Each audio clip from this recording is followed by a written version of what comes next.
John Newton wrote this song in the 18th century. He was a clergyman at the time. But the road to being a man of religion was really twisted for him, and it deviated just as far as you can imagine.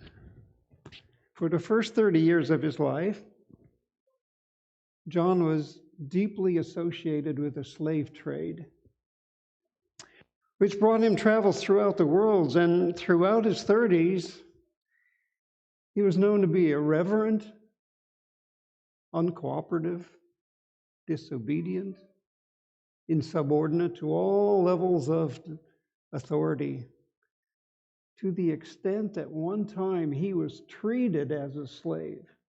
He was housed as a slave. He even served as a slave for 3 years in Sierra Leone. All because he was so insubordinate to authority. And what often got him into trouble was that with his superiors was that his language, which was so colorful that the term "swear like a sailor" might very well have been coined, his ability to curse in the most colorful way.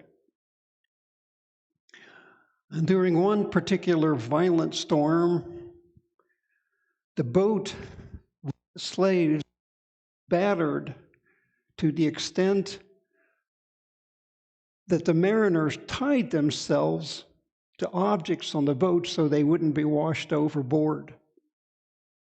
And it was during this time that he started rereading the literature that he grew up with.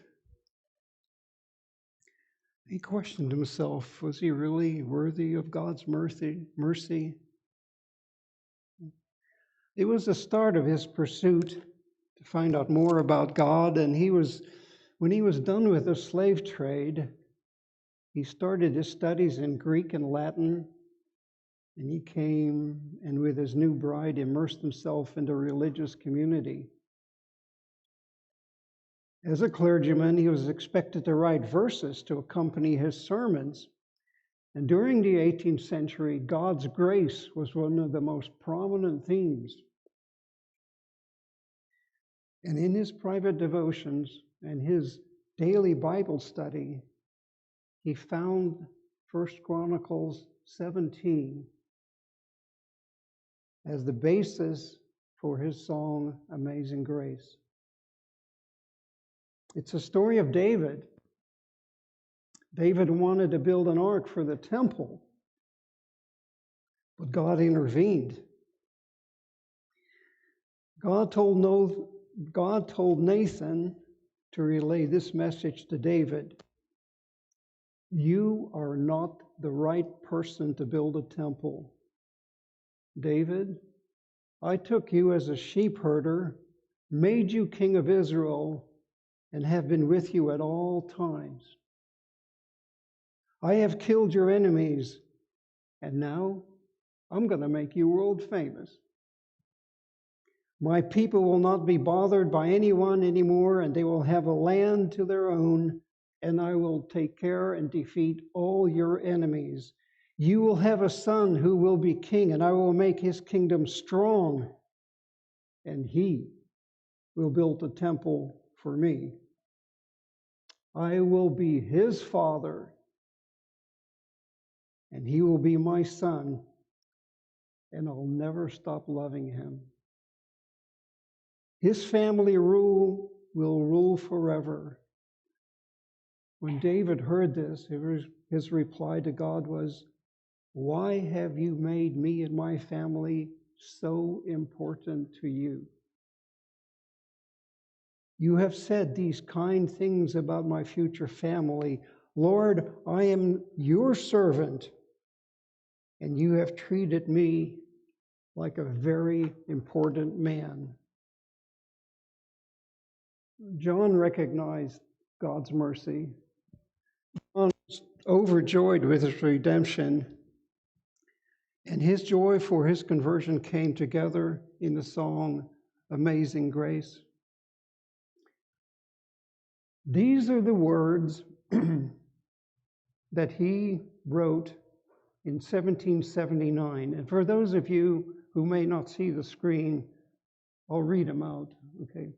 Amazing grace, how sweet the sound, saved a wretch like me. I once was lost, but now am found, was blind, but now I see. 'Twas grace that taught my heart to fear, and grace my fears relieved. How precious did that grace appear, the hour I first believed. Through many dangers, toils, and snares I have already come. 'Tis grace has brought me safe thus far, and grace will lead me home. The Lord has promised good to me, his word my hope secures. He will my shield and portion be, as long as life endures. Yes, when this flesh and heart shall fail, and mortal life shall cease, I shall possess within the veil a life of joy and peace. The earth shall soon dissolve like snow, the sun forbear to shine, but God who'd call me here below will be forever mine. You can feel the joy and the redemption and the humbleness that John experienced, just like David did. And to date, this song may be a religious Christian song, but it's also a very secular song. You know, when I was in my 30s, I was an avid biker. I rode my bicycle during the non-winter season up to 150 miles a week. And I rode with a bunch of people that were just as enthusiastic about bicycling as I was, but unfortunately, with the exception of a few, most of the friendships I made were solely limited to bicycling, because there were a lot of activities after a 100-mile bike ride that I just didn't want to participate in. I recall an incident with one of my friends. We talked about the Bible, and the topic was about the Ten Commandments. And she adamantly said that the Ten Commandments are outdated because now we live under grace, and grace trumps the Ten Commandments.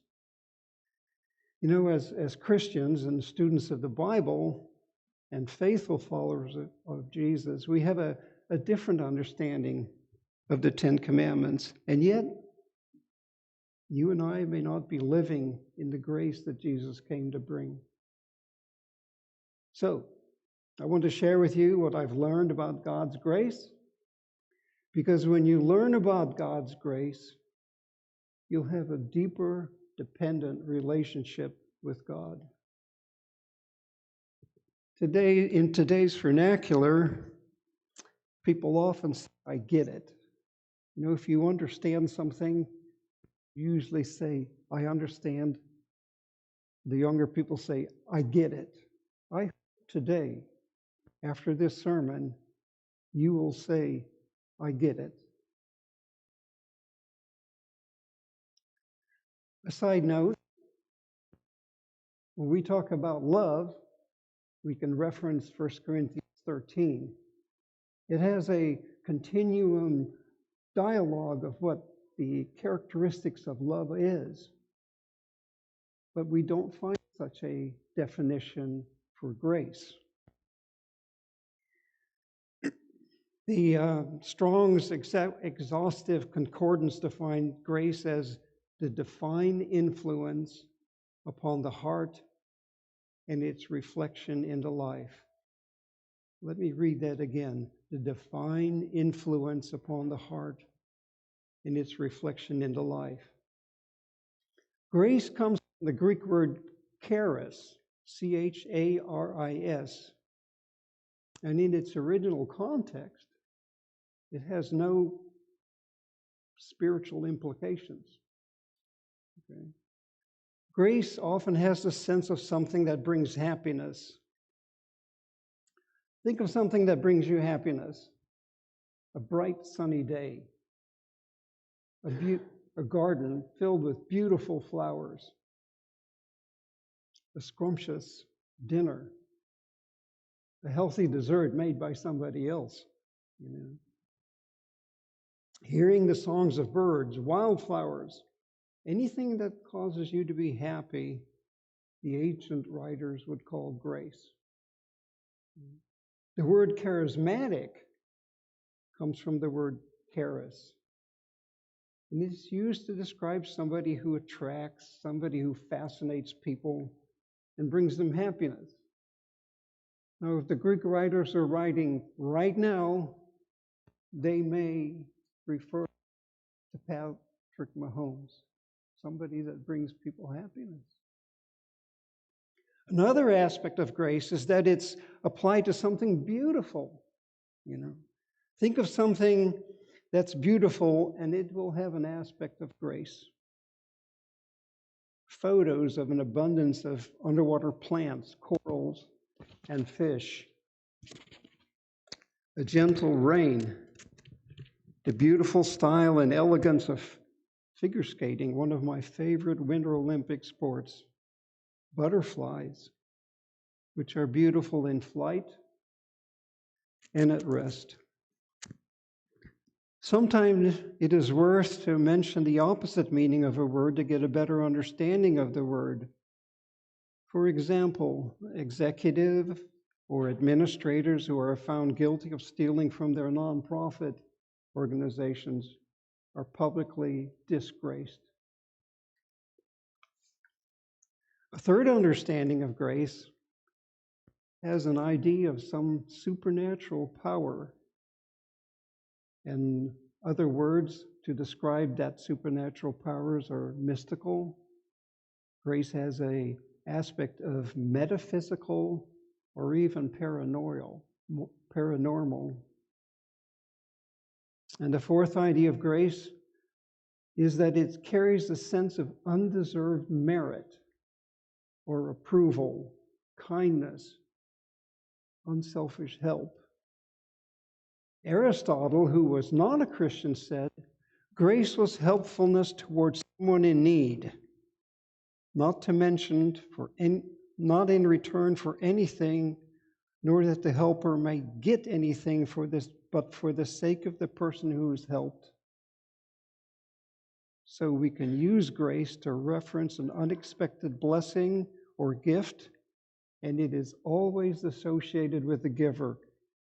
It's never used to refer to the recipient. Those four components of grace, those four descriptions of grace have something in common. Think about it for a minute. Was there anything spiritual about those things, those components? No.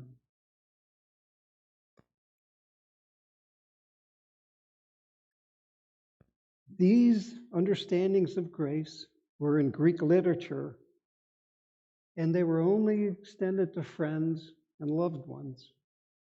Whereas in the New Testament, they were extended to others, completely foreign. What a beautiful idea. And all the meanings of the ancient Greek understanding of grace was carried forward by the New Testament writers because for the law was given through Moses, grace and truth came through Jesus Christ. John 1:17.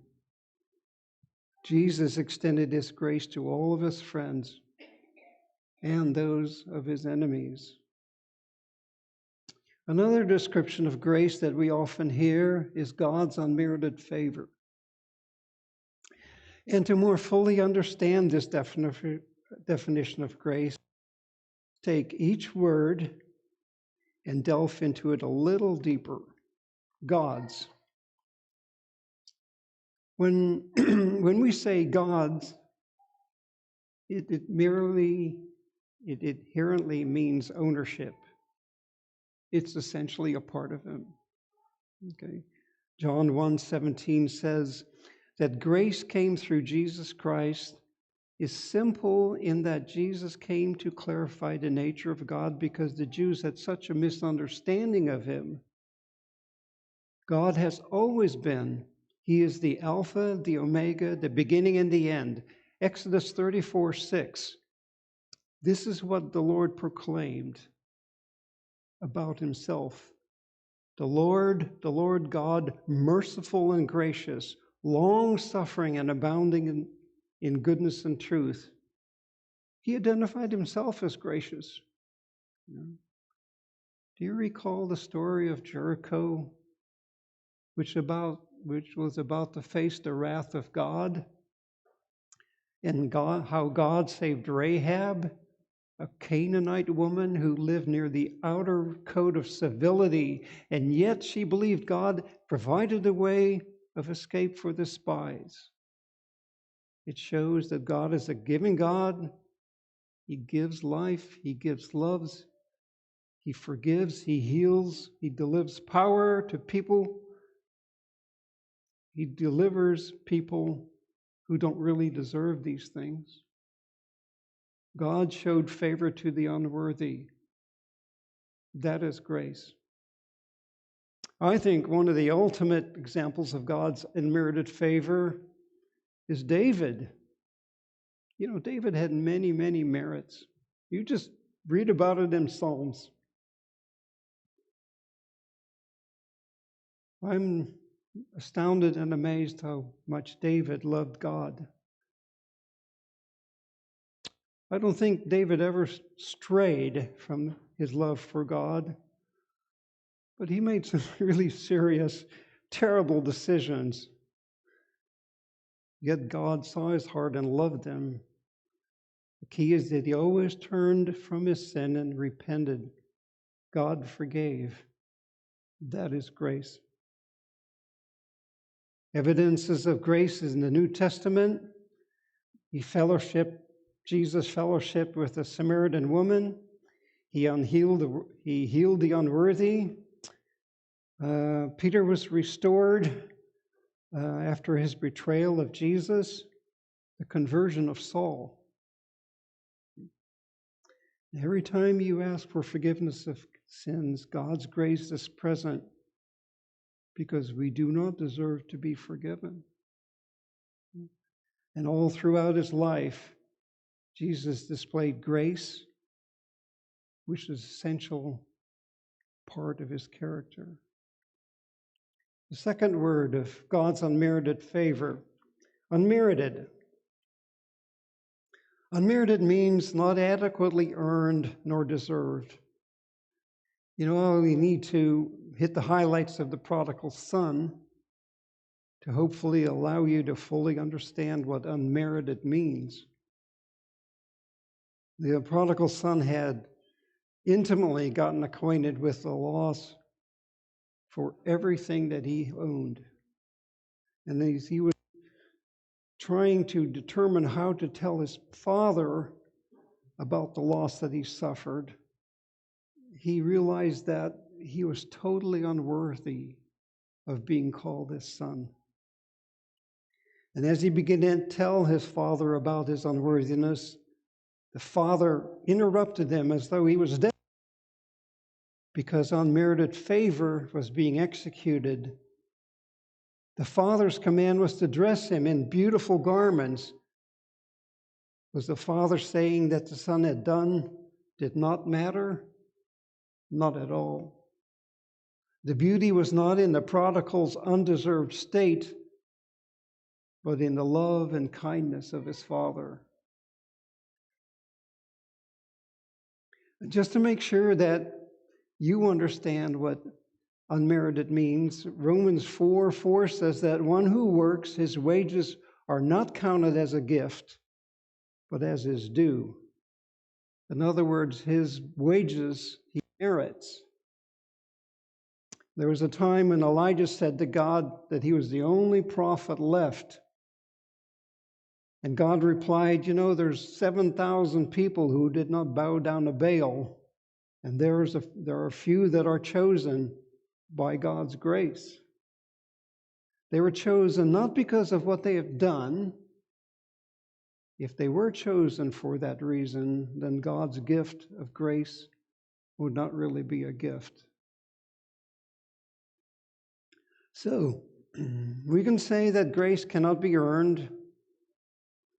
If grace was earned in any way, it would not be grace. We can also say that grace is not given on the basis of being a good person,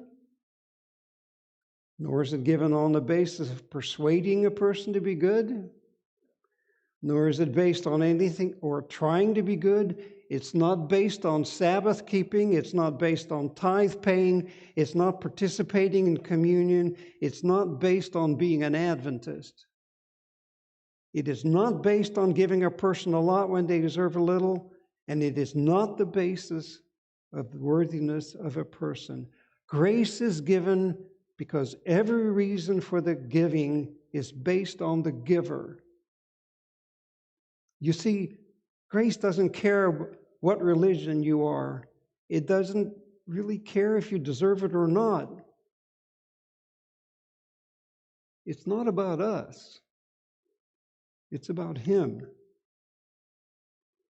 Listen to what Charles Spurgeon, the great English religious philosopher, said. This is what he said about grace. Great tribulation brings out the great strength of God. If you never feel inward conflicts and sinking of soul, you do not know much of the upholding power of God. But if you go down into the depths of soul anguish till the deep threatens to shut her mouth upon you, and then the Lord rides upon a cherub and does fly, rides upon the wings of the wind and delivers your soul and catches you away to the third heaven of delight, then you perceive the majesty of grace. Oh, there must be the weakness of man, felt, recognized, and mourned over, or else the strength of the Son of God will never be perfected in us.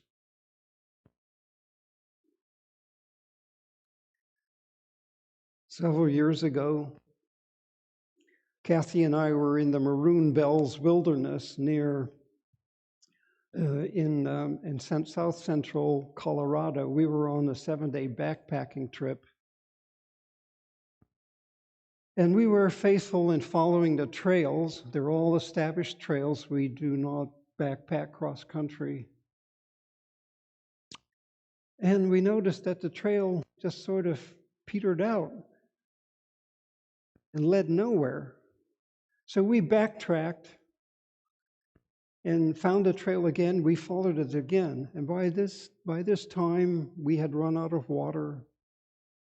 We decided there's two decisions that we could make.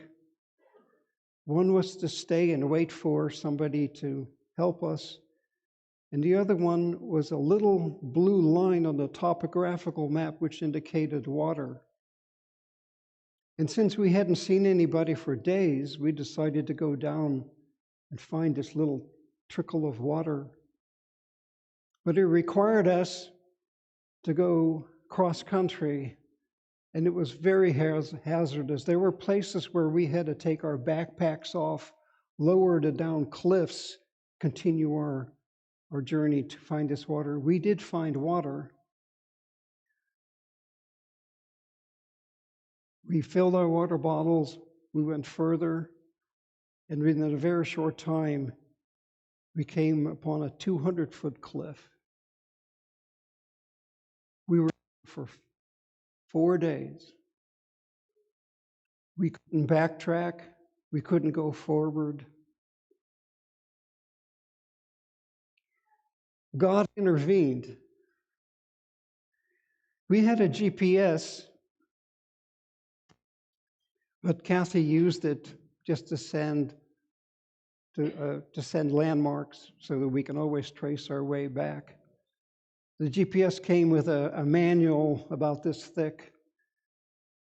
But over the next 4 days, God's intervention allowed Kathy to determine exactly within 6 feet of where we were on the topographical map. Once we determined where we were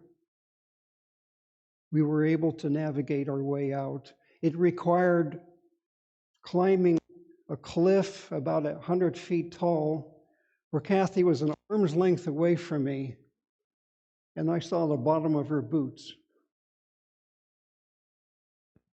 We were able to make it out. We hadn't eaten in 4 days. We had a handful of cashews. Every day we prayed for God's guidance. Every day we prayed for protection.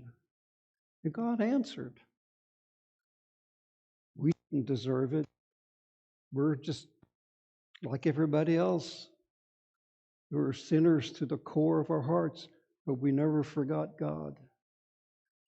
And today I still believe one of the reasons I'm here is to tell you about God's grace. Because Kathy and I experienced it.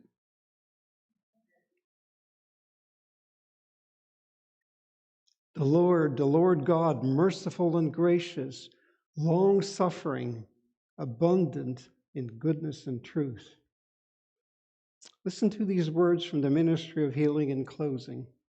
The light of the knowledge of the glory of God in the face of Jesus Christ, illuminating his word and reflected from the face of nature, more and more fully will declare him merciful and gracious, long-suffering, and abundant in goodness and truth.